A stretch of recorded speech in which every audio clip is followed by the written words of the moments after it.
Біз бағдарламамызды әрі қарай елге қызмет айдарымен жалғастырамыз. 15 қыркүйектен басталған мемханаға, яғни медициналық санитариялық алғашқы көмек көрсету ұйымына тіркелу науқаны 15 қарашаға дейін жалғасады. Бұл түрлі себепке байланысты емханасын ауыстырғысы келетін жандар үшін жақсы мүмкіндік. Оған қарай қалай тіркелеміз, қандай құжаттар қажет, бүгін сол турасында сөз қозғаймыз. Студия қонағы, құрметті көрермен, бізде Алматы қаласының нөмірі 28-ші қалалық емханалық жалпы тәжірибелі дәрігерлер бөлімшесінің меңгерушісі Меруерт Көшенова ханым. Қош келдіңіз, көргеніңізге өте қуаныштымыз. Қайырлы таң барлықтарыңызға. Қош көрдік. Енді Меруерт ханым, айтсаңыз, қалай тіркелеміз жалпы? Тіркелу қалай басталады? Негізі емханаға тіркелудің өзінің екі жолы бар. Біріншіден, қалаған емханасына өзі барып тіркеле алады. Ең қарапайым тәсіл. Екіншісі, бұл өзіміздің электрондық үкімет порталы ЕКОВ сайтына онлайн өтінім беру арқылы тіркелуге болады. Бұл екі жағдайда да айтып өтетін нәрсе ең маңыздысы адамның электрондық цифрлық қолтаңбасының болуы өте маңызды. Яғни, ЕКОВ сайтына кіресіз, электрондық цифрлық қолтаңба арқылы оның ішіндегі денсаулық сақтау бөлімін таңдайсыз.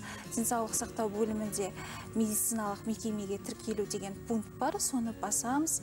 Одан кейін өзіңіздің қалаған алғашқы медициналық санитариялық, яғни емханаға таңдап, соны белгілеп тіркеле аласыз. Яғни бұл жүйе автоматты түрде емханаға сіздің барлық мәліметіңіз автоматты түрде енгізіледі. Сізге жауап бір күннің ішінде, бір жұмыс күннің ішінде келу керек. Әрине жауап өзіңіздің жеке кабинетіңізге келіп түседі. Түсінікті. Міндетті құжаттардың барлығы сол ЕКОВ арқылы жіберіліп, автоматты түрде емханаға келіп, бір жұмыс уақытысында бірден сізге жауап келеді. Бұл жерде атап өтетін нәрсе электрондық цифрлық қолданбайтын кезеңдер болады. Яғни бұл кімдерге арналған? Ол зейнеткерлерге, мүгедектерге және кішкентай кезінен бастап мүгедектерге қараған күтушілерге, сотталған адамдарға, өзінің әскери қызмет борышын өтеп жүрген азаматтар бар, студенттер, бұлар электрондық жаңа қолданбасыз емхананың бірінші ең бас дәрігері, яғни меңгерушісіне жазбаша өтініш қалдыру арқылы тіркеле алады. Әрине бұғанда сәйкесінше өзінің қажетті құжаттары болу керек. Мәселен, егерде зейнеткер болатын болса, зейнетақы куәлігін көрсету керек және өтініш қалдырады. Немесе мүгедек болатын болса, медициналық әлеуметтік сараптаманың актісін көрсетеді және өтініш жазады. Сол арқылы тіркеле алады. Жазбаша түрде.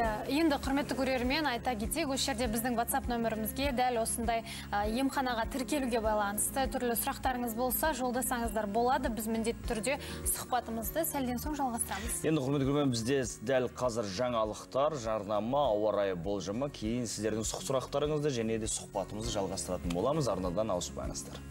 Құрметті көрермен, бізде елге қызмет айдарында дәрігер Меруерт Көшенова ханым бізде қонақта, сұхбатымызды жалғастырамыз. Емханаға тіркелу жайлы сұхбат болып жатыр, құрметті көрермен. Енді айта кетейікші, баланы қандай жағдайда тіркемеуі мүмкін, немесе ол баланы сақтандыру керек пе міндетті түрде, қай жастан бастаған дұрыс тіркеуде? Мемлекетімізде 18 жасқа толмаған барлық бала мемлекет тарапынан сақтандырылған. Ешқандай ақша төлеп, оны сақтандырудың қажеті жоқ. Балаға қандай қарсылық бар?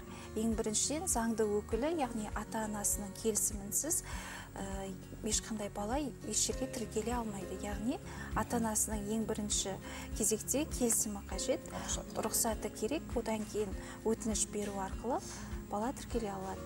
Әрине ата-анасының рұқсатымен. 1073 нөмірінен жолдапты көрерменіміз. Тіркеуде қаладамын, ауылдың больницасына емделе аламын ба дейді. Қызмет тек қана тіркелген мекеме арқылы ғана жүргізіледі. Яғни қай мекемеде, қай емханада тіркеліп тұр, сол жерден ғана көмекті тікелей сол жерден алынады. Тағы да бір сұрақ келіпті. 7395 нөмірінен. Мен басқа қалада жұмыс жасаймын, тіркелген мекен жайым жоқ. Емханаға қалай тіркеле аламын? Қант диабеті диагнозымен тіркеудемін дейді. Дәрі дәрмегімді алу үшін өзім тіркелген емханаға барып аламын. Басқа қалаға ұшып баруға тура келеді дейді. Яғни екі қалада өмір сүретін жан болып тұр. Мұндай жағдайда не істеу керек? Әрбір жаңағы тұрғылықты адамның өзінің мекенжайы бар. Сол мекенжайда орналасқан емхана бар. Емхана территориалды, әрбір емхананың өзінің территориялық шектеу аймағы болады. Яғни өзіңізге жақын емханаға тіркелесіз. Сол жақтан тіркелу арқылы сіз жаңа қант диабеті барлық жаңағы емдік шараларды тегін және дәрілік препараттарды тегін ала аласыз. Яғни ең біріншіден білуіңіз қажет, қандай емхана өзіңіздің үйіңізге жақын орналасқанын.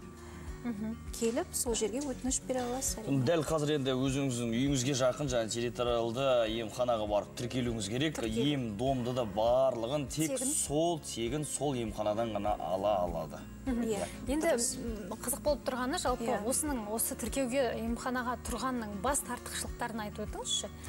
Ең бірінші артықшылығы, әрине, егер де сіз сақтандырылған боласаңыз, 90% десек болады, емнің барлығын тегін түрде ала аласыз. Ең біріншісі тегін болғандықтан. Әрине, ақшаңызға экономия, барлық ем нәтижесін, ем домдың барлығын тегін ала аласыз. Территориялық, егер де үйіңізге жақын емханаға тіркелсеңіз, емханада қызмет көрсету жүйелері бар, үйде дәрігерді шақыру. Егер де ауырып тұрсаңыз, үйге дәрігерді шақырта аласыз. Қажетті емді үйіңізде де ала аласыз. Егер де босанып келген әйел болатын болса, нәрестені патронаж жасау деп аталады. Тегін бұның барлығы үйге патронаж жасалынады. Яғни, өзіңіздің территорияңыз, емханаңызды білу, қай емхана өзіңіздің территорияңызда орналасқан, сол жақта тіркелу. Бұның барлығы тегін жүргізіледі. Ең бастысы тегін, одан кейін жедел қызмет көрсеткен кезде бірден көмек ала аласыз. Жаңа туған нәрестеге де мұндай жеңіл көмектер ала аласыз. Сондықтан құрметті көрермен, тездетіп, жылдамдатып, электронды нұсқада болсын, аяқтай барып тіркелсеңіз де тұрғылықты мекен жайыңыз бойынша емханаға тіркеліңіздер. Енді Меруерт ханым, алғыс білдіреміз келгеніңізге, пайдалы ақпаратпен бөліскеніңізге рахмет. Құрметті көрермен, біз хабарымызды одан әрі жалғастырамыз. Енді ландшафттық дизайн өнері туралы біз әңгімемізді жалғастырсақ, бүгінде өз ауласын жұмаққа айналдыратындар көп. Олар көбісі қысы жазы реңін өзгертпейтін өсімдіктер таңдауға тырысады. Кейбіріміз тіпті осылар ауласына не егіп жатыр екен деп таңырқап қарап жататын кездеріміз болады көршілерге. Ауланы жасыл желекке бөлейтін өсімдіктердің түрлері мен олардың күтімі жайлы ландшафттық дизайнердің өзі айтсын, бірге көрейік.